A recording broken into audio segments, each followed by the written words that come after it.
Welcome to the Feeding the Starving Artist podcast. My name is Rick Goodstein, and with me is my friend Ron McCurdy. Ron, how are you today?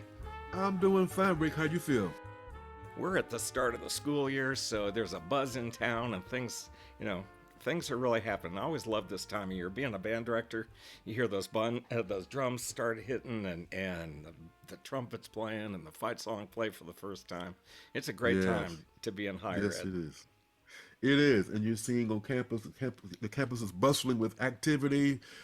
Parents dropping off their kids, parents crying because they're dropping off their kids. Kids are nervous, but there's a kind of a great energy that happens on campus right now. So this is my 40th year of being a professor. So holy crap, where'd the time go? Congratulations on that, Ron.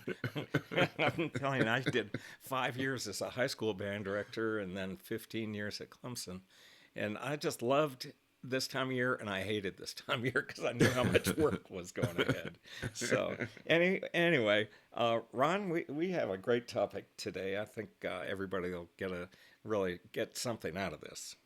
I hope so. We were calling it Working Smart and Hard Tips for Management and Self Awareness. Boy, that's a mouthful, isn't it? That is, man. It's important because as to make it as an artist entrepreneur, you really have to know who you are. You've got to figure out, what am I good at? How can I make this a sustainable career in the arts? So that's, what we want to talk about today. And I think also it's important to recognize as you begin to start and launch your career as an artist, what are you good at? What are your weaknesses? What things do you need to spend a little more time honing? And it's not just about the actual art itself. We're thinking about when you are talking with patrons or you're talking with presenters, are you able to articulate what it is you're trying to promote in a very succinct way? So let's start with this whole idea of what we call a SWOT analysis. Yeah, I'm very familiar with that. It's a tool that was kind of brought to the forefront in the 1960s, and SWOT stands for strengths, weaknesses, opportunities, and threats. And in this case, I call it, and we've talked about this, Ron, we call it a personal SWOT analysis, where you really have to sit down and self reflect and be brutally honest with yourself and look in the mirror. Take a hard look and say, what am I good at? What do I need to work on? What is a threat to my success? And one thing in terms of strengths, we would assume that from an artistic standpoint that you're very good in that particular area. But are you good at talking with people? Do you have are your social skills in place? Can you walk into a room and introduce yourself to a group of strangers? Are you able to interact with members of your ensemble in a way that will be endearing to you and to them? Weaknesses. Do you have a difficult time talking to people? Do you have a difficult time explaining what it is you're doing? So those kinds of things I think are extremely important in your way of communicating with others. And when you look at yourself and you start your own personal SWOT analysis, you start listing your strengths. And if your strength is performing or drawing or writing, and then if that's a strength, but is it good enough? And so I think we always have to look at what is, the opportunities that will help you build your strengths into having a career. At the same time, the weaknesses, is something that are almost always opportunities. So I think those are linked. So you have a weakness, which is the W, and then you have an opportunity. That opportunity is to build on your weakness and to kind of fix that. Yes, yes. I was talking to my class yesterday about this very same topic, and I asked them, I said, when you are performing at various venues and the presenter asks you after the concert, would you be kind enough to come to the reception to meet some of the donors who underwrote your concert? And I said, the answer is always yes. And I said, that becomes an opportunity because when you're in that reception, that social environment, most people who are not artists are very curious about, well, how did you come up with this idea? Or how did you become who you are? They want to know who you are. I said, this is an opportunity for you to tell your story and also promote your next project, which they will more than likely end up funding. But depending upon how well you articulate what it is you do and what your next projects happen to be. So that's an opportunity that I think a lot of artists sometimes don't realize how important that experience and opportunity really is. And for others who are maybe in the arts, so for example, if you're a clarinet player and there's a clarinet player who's, a student or something, well, what kind of mouthpiece do you use? What's your reed? If it's a trumpet player, what's your bore? What's your, show me your mouthpiece and things like that. So there's different ways that you can engage in these kind of give and takes, these artist receptions and so forth. If that's not a strength, you can work on that. Just talk to people. Got to work on it. And in fact, I gave my students an assignment. I said, here's your assignment for next week. I want you, as you're on campus, to talk to people that you don't know. Walk up, introduce yourself, engage, start a conversation. And I could tell some of the students were petrified with the thought of having to do that. Yeah. I said, but this is going to help you. I said, because by nature, artists, we tend to be, dare I say, very solitude type creatures. We tend to practice alone. When you're trying to hone your skills, you don't do it with other people necessarily. When you're practicing, you're in a room by yourself, and you could perhaps lose or never develop those social graces that allow you to engage others. And so I said, here's your assignment. I want you to walk up to people that you don't know and just introduce yourself. Find out who they are. You're not trying to sell anything. You're just trying to engage someone. This will be a great exercise for you as you begin to develop those kinds of social skills. And that's that kind of introspection where if you've identified a weakness or identified an opportunity to improve upon something that will help your career along. So, one of the most important things to me is to what's my strength? So, what can I build upon? What am I really good at? What's something that someone might be able to pay me for what I'm doing? And what can I do that will build upon my strengths? Exactly, exactly. So yeah, so I think this is one of those self-reflection moments where you, like you said earlier, where you have to be true to yourself. You have to really analyze yourself and really capitalize and work on the things that you aren't good at, the things that you are good at, and be aware of those threats. Like, what are the threats? Can you think of some examples of what might be a threat to an emerging artist? I think always your health, the external climate. There's internal threats and external threats. So something you might get something that affects your ability to create, affects your ability to play or to write or to draw. So there's that personal kind of internal threat, and then external. What if nobody cares about what you're trying to do? What if the world changes around you, and all of a sudden you're playing Baroque music, and everybody has moved on to hip hop? that's, that's That's a that's threat. that's a threat. So That is a threat. let me also then talk about the weaknesses because people sometimes get lost. Well, I have a weakness, and what am I going to do about that? And so a couple of things. First, you should analyze what you're weak at, and then prioritize. Is it something that you want to work on, you can work on, you have to work on? Is there something that's not a big deal? So kind of prioritize what your weaknesses are, and then develop Yeah, some strategies. So it's the yeah, same thing as in any part of the SWAT. You have to develop these strategies that will help you take action. And one of the things that I love to tell students is that you can hope that this is going to get better. So I can't play that B flat in tune. Let me see if I can. Hope I'm going to do that. And my response is, hope is not a strategy.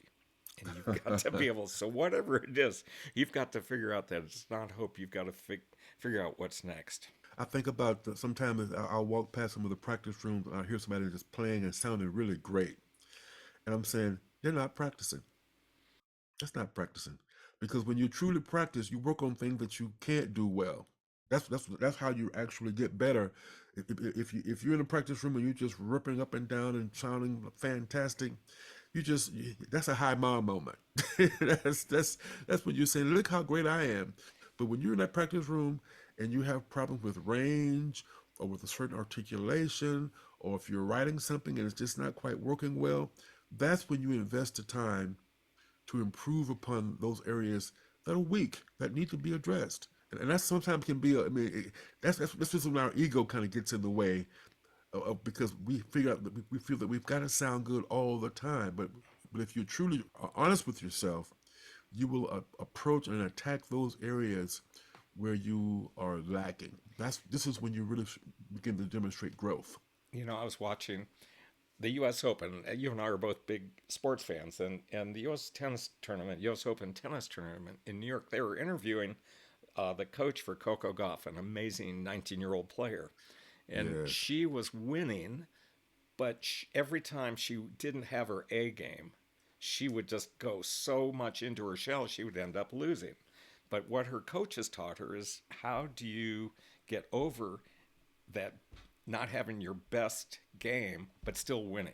So how to Hmm. try to get through that, you can still win a match when you don't have your A game with you. And it's the same thing in any of us are doing in any career. We don't come to work every day. We don't come to rehearsal. We don't go to the studio with our A game every day. But if we don't, how are we going to get through that and still win? Yeah, and that's I think things like tennis and I think any sport for that matter, it's the mental aspect of the game that allows you to win. You think about right now, again speaking on sports, Tom Brady was not the most athletically gifted person, but what he did have, he could outsmart his opponents. He could anticipate what you were going to do before you even did it. He could come up and make a read on where the defense was and make the right play that would put his team in a more advantageous position. And the same thing is true when you think about pursuing your art. It's more about the mental part of it, of recognizing, okay, this is what I need to do. This is how I'm going to do it. You're always thinking, it's like you're playing chess. You're always a couple of moves ahead of the other person.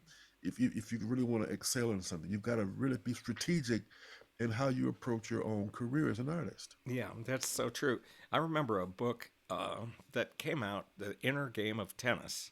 I got tennis on my Yes. brain, but this is where I can't remember the author's name, but that's not that important right now. But the inner game was about how tennis, even though it's a physical sport, the what's inside your head, what's in between your two ears, is the most important part of this game. If you have if you know how to hit a backhand and a forehand and know how to serve. So, Yeah. well, let's go on to, we're talking about working smart and hard. And one of the things that we think, and we've talked about, is that you have to look inward as well. Hmm. And when you identify your strengths and so on, you have to figure out who you are as a human being, as a person. So that includes looking at your family, your DNA, your heritage, what's your passion, and what excites you. So as you try to figure out this arts world and making a career, before we kind of go out there, you've got to look inward as well, and especially when we think about being creative. And that'll be something we talk about down the road here, but the whole notion of creativity and how to make something that's never been done before. So as you work hard and work smart, looking inward is also part of the SWOT analysis that you need to do. Yes, yes. In fact, almost thinking about the transition from the working hard, working smart, as you're doing that, you're having to deal with life. I mean, Mm-hmm. life, whether it be if you have a family, you have kids, you have bills to pay, you've got errands to run, you've got to go grocery shopping, all the things that we typically have to do. What I'm suggesting is that we think about having a plan, having a daily things to do list where you are constantly where your day is organized rather than it being sort of, well, I'll do this when I get around to it. Well, sometimes, in fact, more often than not, you won't get around to it unless you are more intentional in terms of how you organize your day. Sometimes I see students kind of hanging out, in the courtyard area, smoking a cigarette or just hanging out with their friends. I say, you know what, you guys wasting a lot of time here. I mean, it's great to socialize, but it cannot become a way of life where all you're doing is socializing. That's right. So I'm suggesting that you have a things to do list. One that's personal. You got to pay bills. You got to go to the market. You got to pick up your kids from school. You got to take the kids to soccer practice. Whatever it is you have to do, that's mapped out in your day so that you know what's going on. But the same thing is true with how you approach your artistic and the business side of your artistic world. You said something really reminded me of someone I think you probably know as well, Jim Snydero, a saxophone player. Had Yeah. him in to have a clinic, and he was a serial list maker.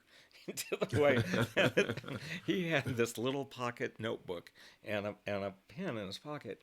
And I asked him, I said, "What do you do with that?" He said, "I make a list every day and I reprioritize it. I've got short term, I've got long term, and I've got daily goals." And he was so self motivated by that list that worked for him. And so I knew people who were kind of serial list makers as well. and and if that's what gets that satisfaction of checking something off your list, it's something. If that works for you, great. If you can keep it in your head, if you need to write it down, so be it. But that's the idea of list making and prioritizing and then reprioritizing. Now I think Jim Yeah. took it to the nth degree, but it worked for him. I envy that. I'm not quite a serial note taker, but like when you were serving as a dean and director of bands and head of the art center and all those things, your day was full. And what I discovered in my life, I mean, my life, I'm not sure my life was as full as yours, but if I didn't write things down, if I didn't have a prioritized list, the day would be over and I would have gotten nothing done. Yeah. But it's like, man, I meant to do X, Y, and Z. I didn't get around to it. But if I have a list, I look at that list and say, okay. So from an artistic standpoint, when I have a manager for my Langston Hughes project, but I don't depend solely on my manager. Like for example, just this morning, they booked 2 gigs for me in Iowa, and so what I did, I say, okay, I'm going to be in Iowa for like 2 days. But what if I book 2 more gigs while I'm in Iowa? I can block book and I can maximize that opportunity. So my goal this morning was to make 5 calls to schools within a 100-mile radius of the campuses that I'm going to be at rather in February. So I am very intentional about what needs to be done. I've got another meeting going on with my DEI colleagues. And I had to have part of my 5-year plan rewritten. So that's on my list. So my point is, I think in order to really get things done, you have to be intentional in writing them down just to remind you of what actually needs to be done before you do other things. That's right. The biggest frustration I had when I got into administration is I would have this list and I'd have my desk all organized. I'd come into work that morning. I knew in my head what was coming up. And then I got that first phone call and that first email from my boss or somebody that I had to answer to, and that would completely blow up my whole day. Completely. And so to me, I had a hard time reprioritizing that whole notion of, okay, here's my list, and all of a sudden I've got something that somebody wants right away. There's not negotiable. I can't wait. And then what it led to was the idea that I couldn't leave the office with everything checked off my list. And that just was a really tough thing for me to get around. I always like to leave the office, leave work at work, so I could go home and enjoy the rest of my life. But it took me, I just had to get used to it because that's just the way it was, that you could never finish these projects because you might have the best intentions of getting X, Y, and Z done. And the first, like I said, something will happen that changes it. Someone, your wife calls and the kids are sick. You got to go do something where, it might be professional, it might be personal. Personal, yeah. But you know that happens to all of us. But what I simply do because my list is fluid, I just simply shift the things that I should have gotten done on Tuesday. I shift that to Wednesday. You just move it, but you don't. What you have to do, you keep in the words of Jim Snydero, you keep sort of reorganizing your list so that eventually those things will get done, and that's the most important thing, unless it's something that's pressing. Yep. And there's some things though that are kind of non-negotiable for musicians. You got to set aside some time every day to practice, or at least just to keep your skills up. You've got things that you've got to do. If you're a writer, you've got to, I'm going to write from 2 to 3 every day, whatever it's in the morning or the afternoon, and things that you have. It's just non-negotiable, or else something else is going Yeah, to have to give. yeah, yeah. I mean, for me, I get up every morning at 6 a.m. I do my long tones and lip slurs. That's a daily routine without failure. Every day, no days, including Sundays. No days off. And that way, this is how I start my day.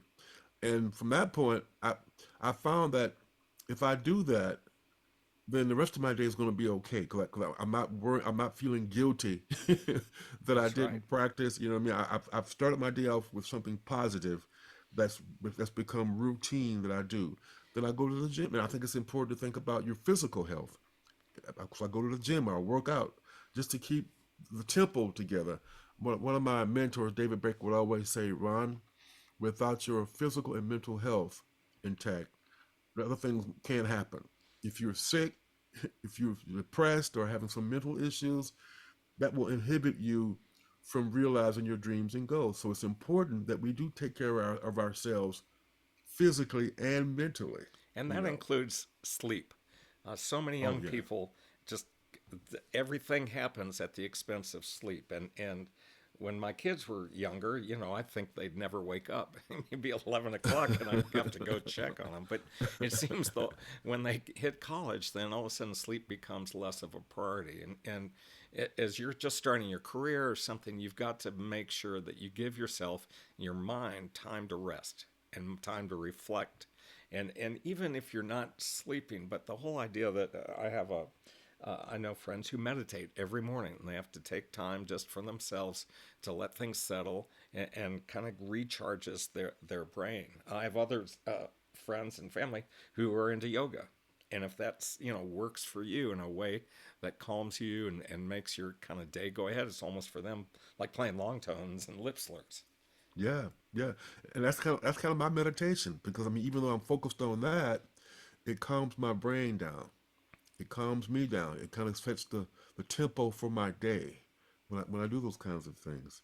But I think it's important that everyone have that kind of regiment, if you will, that allows them to have some type of order in their lives. Otherwise, you sort of meandering around. You're hopping from one thing to the next, and like I said, next thing you know, you've got basically nothing done, and the day's over. And it's called balancing. You got to take time, not just for your career and your art and being your bit and your business, but you've got to take time for family, for friends. You've got to, just let your mind go. Sometimes it's okay to take a walk, to go for a jog, to work out, read a book, veg out for Hmm. in front of the TV for a couple hours. It works differently, but you've got to take time for yourself to be a creative person and to be that artist, because sometimes your brain just shuts down and you want to give it time to you want to give your brain time to shut down. It's time to recharge, that just Ron, you and I used to go on airplanes a lot, and I call it blue sky thinking, where I just would veg out in front of the window and just look out there, and all of a sudden, something important would come on my brain. Something cool that I hadn't thought of, some kind of an idea for an article, an idea for something to do. I'm not thinking about anything. I'm just enjoying having no one around and headphones on, and all of a sudden some idea that pops into my head that is something I want to pursue. So you never know when that kind of creative spark will happen, but you've got to give yourself time to recharge. It's funny. There's a guy named Kenny Smith who's on he's a basketball announcer with Yeah, yeah, yeah. you know, and he just wrote a book and he was talking about how he sat next to someone who was a psychologist and she told him probably the most creative time that you will have is when you're flying because you're at 30,000 feet, like you said, you've got your headphones on, and that's your moment to be creative. In fact, I didn't realize it, but in my own life, I've recognized that I've had some of my best ideas for projects when I was flying. Yeah.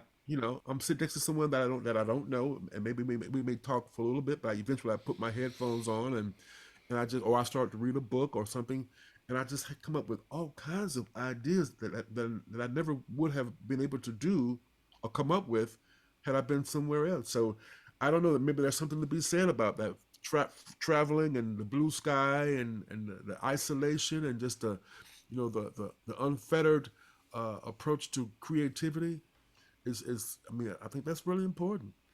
I do too. And it all goes back to time management. And when I was in the classroom recently, I was walking down the hall and watching students go back and forth and so forth. And virtually every student, when they weren't engaged in conversation, were on their phones. And I just stopped and I looked and talked to a couple of kids I knew and said, what are you looking at? Oh, and my friend sent me a TikTok. Oh, oh, have you seen this or this? And then another couple of kids were down the street. Oh, I'm talking to my mom about it. But, there's never, it seems that young people always have to engage with something, either the technology or other interactions or so forth. But just know that when you get out of school, time management may be one of your biggest struggles. And so I think my advice is for you is for anybody is to try to get a handle on that time management so that you're able to balance life and your career and being well versed for what comes next. Yeah, and I think it's important to sort of be in the habit of getting something done every day. I love this analogy. How does a mouse eat an elephant? One bite at a time. So you're not trying to get everything done in one sitting, but you keep chipping away. It's consistency and being consistent and being forward thinking in how you approach your business, your life, all those different things, which will allow you to work hard, but you're working smart. You're not wasting time. Well, there's a lot of good nuggets in there, and I would just say that the idea of change. Someone told me once that your taste change and things, your body changes and your brain changes about every 7 years, and things you might have liked, you didn't like, and so forth. And I never really heard that before. But as you mature and things change, be ready for change and understanding that what you learn may help you work smarter as you go forward. So hopefully these are some tips for time management and self-awareness that you can take with you. Great. Well, this great conversation today, as always, and we look forward to the next time. Ron, it's been good talking to you, and as always, we're hoping that we'll help feed that starving artist in you. Yes, indeed.